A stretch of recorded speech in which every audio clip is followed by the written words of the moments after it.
Welcome back to Divine Decode. I'm your host, Pragya, and let's be honest. So haven't we all had moments where we, just keep pushing forward but feel like something invisible is pulling us back?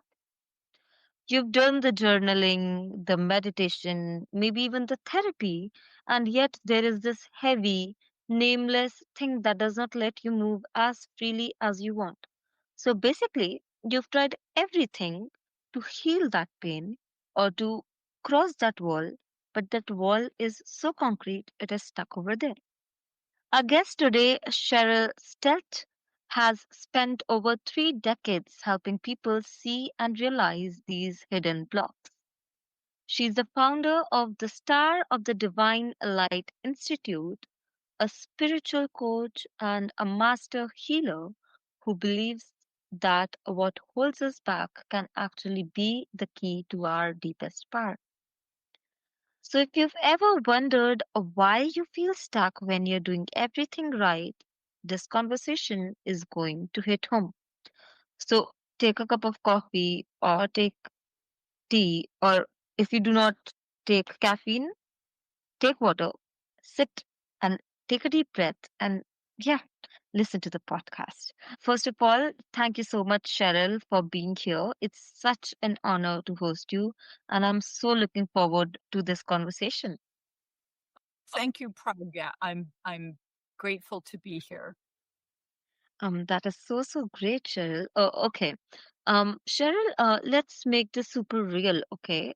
Let's say that, someone keeps overthinking every decision of their life, right? Or even kind of at their work, in their relationships, or in everyday tasks as well. There are so many questions, right? For example, if I talk about myself, sometimes even in the classrooms, whenever there is this doubt or this question, I think like 10 times before asking that, or if I have an answer in my mind, I think so much about it that I never get to, speak it sometimes. And the answer is always the same thing that I was thinking about. So, could that be a subconscious block that comes into the play, or is it something else? And yes, how does someone spot in the moment, rather than years later or identifying, taking time for it? So, yes, what is your take on that? Thank you. So, yes, when you have any amount of self doubt, if you have a lot of uncertainty, uncertainty in life, which we often experience as self doubt, you don't ask the question you want to ask. You keep your mouth shut. You're not speaking your truth. You're not formulating the question. And you may not even have a reason. It's rooted back to something else. It's rooted back into a pattern that usually originated in trauma. And we're just going to dive right in here if it's okay. The number one trauma that all my clients experience, and so many people around the world, it doesn't matter what country you grew up in, we learn to suppress our emotions. We didn't have the emotional resource there in our families for us. It's a human need to grow up with it, with an emotional resource, someone that we can turn to with our challenging, our difficult emotions. And when we don't have that and it's ongoing, it's actually considered trauma today because it's not so much about what happened. It's the uncertainty that we're left with, that uncertainty. So whether it's one horrible incident of sexual abuse, or we were beaten, or we were abandoned, emotional neglect is right in there classified as trauma. And trauma is imprinted in the right side of the brain. Science has proven this. It's imprinted in the subconscious through physical sensations and emotions. It's not imprinted through linear memory. So you might be 6 months old, you might be 18 months old. Even in the womb, fetuses go through trauma. They can take on the emotions of the mother or the father. And when that happens, we start a pattern. It's Science has proven it's the physical sensations and emotions that are trapped in there. So it's held in the body physically, it's held in the body emotionally, and it creates this doubt, this uncertainty in life that is ongoing. So, like you said, if you're sitting there and there's a group discussion or something like that, and it's hard for you to speak up, ask your question. If you start to see that pattern in your life, gee, some people will recognize it as I'm not as confident as I want to be, and they might do some mindset work around that. And you can get better with it, but you're never going to reach that level of full confidence until you heal that block. It forms a block. And I say subconscious block. And what I mean by a subconscious block is there's no energy flowing there. So we're all energetic beings. Science has proven that. Kirlian photography has demonstrated that we have light. We're energetic. And when I do chakra readings, and I do a lot of chakra readings, I see the chakras as light because we're made of light. They're energy centers. And when I see the blocks, the traumas, the wounds, they're black. There's no energy flowing there. And we can release those blocks. I help people access them, clear them, release them, and move into empowerment. We can actually reprogram the brain because of the brain's neuroplasticity. Thank you. Thank you for that, Cheryl. Also, I love how talked about trauma and how it has been there. It has not been there, but it is something that comes to you with a lot of mishaps with you in the early years of your life. And I also like how you explained it through the example of fetus as well, because trauma is literally something that can happen to anybody anytime, and that is something that is affecting major decisions in our lives, and it is so necessary to at least be, if not fully aware of it, at least know what the feeling of trauma is and what actions of yours are because of certain trauma in your life. So thank you for that. Thank you.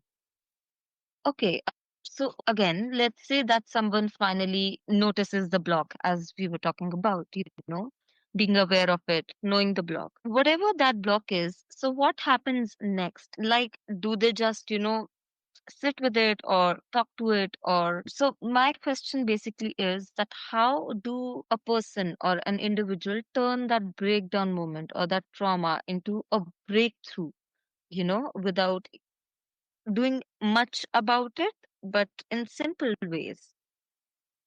Well, the number one thing, so you will likely never consciously in your conscious mind figure out what your block is. But the place to start, because you have to you have to have a method to access your subconscious. So the place to start is look at any problem in your life, anything that brings up an uncomfortable emotion. We could say a negative emotion, brings up anger, for example, or sadness or fear.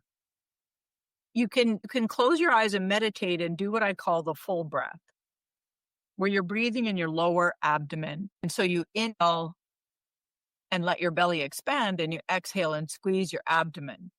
And that's going to help you. That changes your brain function with your breath, and it helps you go into your subconscious.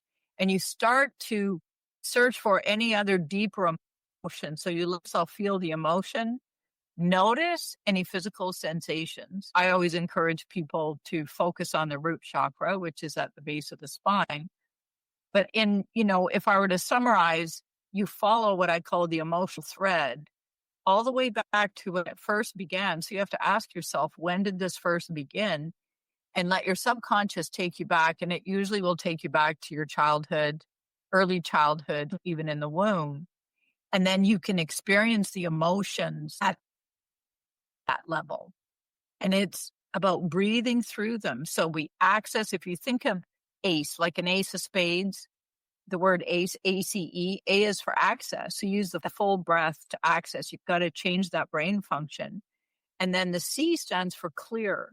So it's breathing through the emotions, not running away from them, whatever it is. And then the E in ACE is for empowerment. So what happens is you'll release enough of the emotions, and especially with the guidance of someone like me, and I have, I've trained other people to do this. You can access and clear, and you go to the deepest emotion, and then underneath the deepest emotions are subconscious beliefs that were formed. And the four major subconscious beliefs that I've discovered, all the main ones are, and not in this order, I'm unworthy, not enough, I don't matter, and I'm unlovable. And we can all have some of all of those. And so once you release that, then it's about loving your little self in whatever way as the adult that you are, and reprogramming the subconscious with what's true. So it's through that love, that loving nurturance that you can do. You can become your own energy worker, and you will discover some greater truths about yourself. For example, someone will discover that, wow, I came here to shine my light so brightly. And then they start doing that in their lives.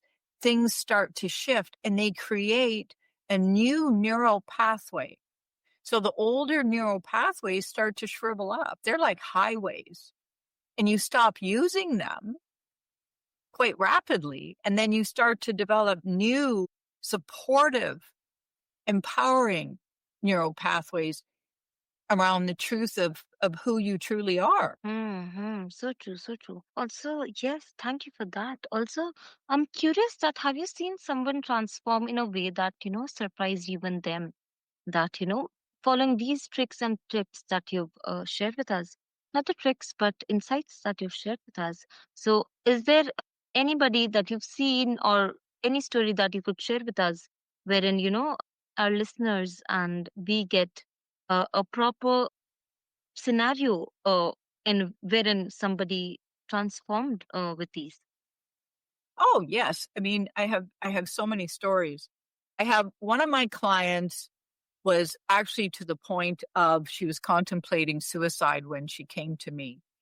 And not only did she develop a desire to live, and she was in her early 70s, not only did she develop a great desire to live, but she became an artist. She didn't know she was an artist, and she actually resisted being an artist because her mother was an artist, and she just thought she could never compare.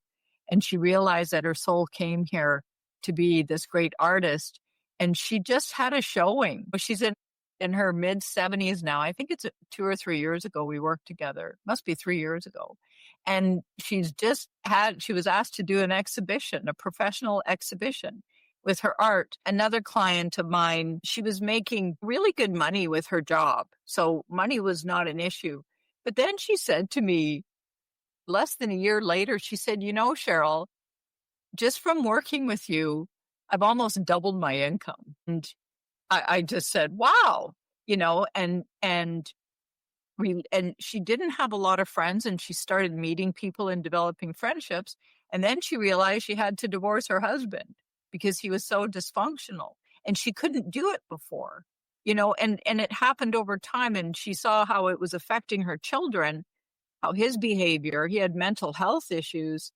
And her therapist, before she met me, kept saying, you've got to leave your husband. And she could never do it. So she changed her life completely. Her main relationship, she's now open to, meeting somebody else. Her children are much happier. Her kids, their behavior improved so much just from the two of us working together. And her income improved exponentially. So it's all areas of life. And I say to people, you will become the person you can't currently imagine. I ask all my clients after we work together just for a short time, because it's really about me helping you do the heavy lifting to really get all the stuff that needs to be cleared, whatever you're ready for.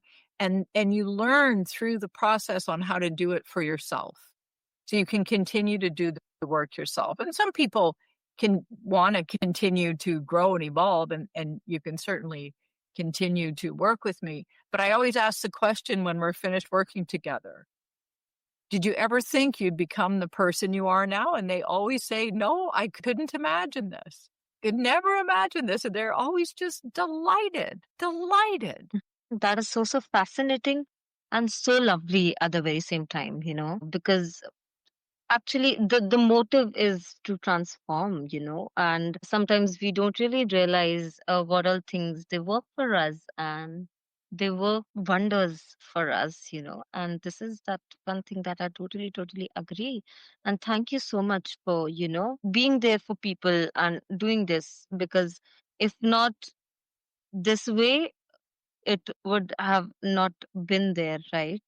Awareness is a thing, but doing it for people, being there for somebody, being there for someone's transformation, that is such a wonderful thing to do, Cheryl. And yes, I thank you for that. Well, thank you. And, to be there for someone's transformation, it really is such an honor for me. And what people tell me is that they trust me implicitly. I've learned over the years because I had to do all my own healing. I did it all initially on my own, and then I did all sorts of trainings and I would get help from others. But there's nothing I don't think that anyone has gone through that I can't relate to. It's just this understanding, and we heal with love. So it comes from a real capacity from years of experiencing holding people at the deepest levels, no matter what they're going through, and making it safe for them to go back to their traumas, to feel the emotions and release them, because it's just temporary. It's just temporary. We do it for a short time, and it's just enough to clear the energy so they can, we can really reprogram with the truth of their being. It's such an honor for me. Yes, I totally get that. Also, for someone who is listening right now, who might be thinking that, wow, that sounds like me, the situations and the anecdote that you shared, the real life experience, and the transformation basically that you shared. So somebody would also, want it for themselves. So do you have something simple, something really nice advice kind for them? And yes, do you have anything to give out to our listeners today? Yes, the number one thing is you want to practice going into your subconscious. And if you feel fear around doing that, it's okay. You can breathe through your fear. You just use that full breath from the lower abdomen, and you keep going with it, and you will begin to start to have breakthroughs. It's that simple, but not sitting cross-legged like they did in India. I went to India and I did my yoga teacher training, and I found it much more comfortable to meditate in a chair. But when I was in India, I sat cross-legged, learned to do that, and I could sit for 2 hours cross-legged. And then I came back and I learned that what happens the way for people in India, for the Indians, when they sit cross-legged, they don't bend at their lower back and they can breathe fully. But us North Americans, I'm Canadian initially, back our spines, we don't have the generational training of sitting on those mats. And so what happens is our back curves, and then we can't get a full breath with the belly. And you need a straight spine. So in India, you can all sit with a straight spine, cross-legged on the floor. But the other advantage of sitting on a chair, if you can, is to have your feet flat on the floor connected to the earth. Because when you don't, you can kind of leave your body. I'm going on a different tangent, I know. But sitting in a chair, if you can, with a straight spine, breathing and feeling into your emotions is one of the number one things you can do to heal and grow and become the unexpected person that you've always been meant to be. And so today I would love to offer you my 3 powerful meditations, teaching you the full breath, and then my number 1 listen to meditation, creating safety and stability in the root chakra. Because the number 1 thing that we have to develop is a good foundation, and that's feeling safe and stable in the world. And so many of us at a subconscious level do not feel safe and stable. And it's all passed down from our parents, from our grandparents. And it's nothing to be upset with our parents about or our lineage, because their souls have gone through whatever their souls have gone through, and they simply did their best. It's your soul that signed up for all the wounds that you have, any traumas. You've signed up for that so you could grow through them, because all our wounds, all our traumas give us the opportunity to develop the muscles to grow and evolve. And so if you can embrace any emotional pain, any internal pain that you have, you will only grow through it. And the painful process is just temporary. So I invite you, there's a link in the show notes. Please click on it, and you will have my 3 powerful meditations as my gift to you today. That is so lovely. And thank you for saying that. Again, thank you for all the insights and the valuables that you've given to us and our audience today. Cheryl, what I love about this conversation is basically, how you've made healing feel simple to me, It's has always felt like this big scary thing, healing is a big word, it's a big phenomena, it's a big thing to do, but it's also sometimes simpler. And to everybody listening right now, I hope and I wish that your big breakthrough, it does not start with a massive life overhaul. And maybe it starts with a breath. So please sit, sometimes take out some time for yourself, take a deep breath, take a pause. A single choice to stop carrying what was never yours to begin with can actually do wonders. Because, as Cheryl also reminded us about authentic power, and it isn't about, becoming someone new, but it is knowing who you are and, actually giving out your full potential. Cheryl, thank you for bringing so much light to this space today. Oh, thank you, Pragya. It really is an honor to be your guest. I'm grateful. Thank you, Cheryl. And listeners, this is it for today. I'm signing off as your host. This is Pragya Malvya. Until next time, keep decoding the divine within your own story. Thank you.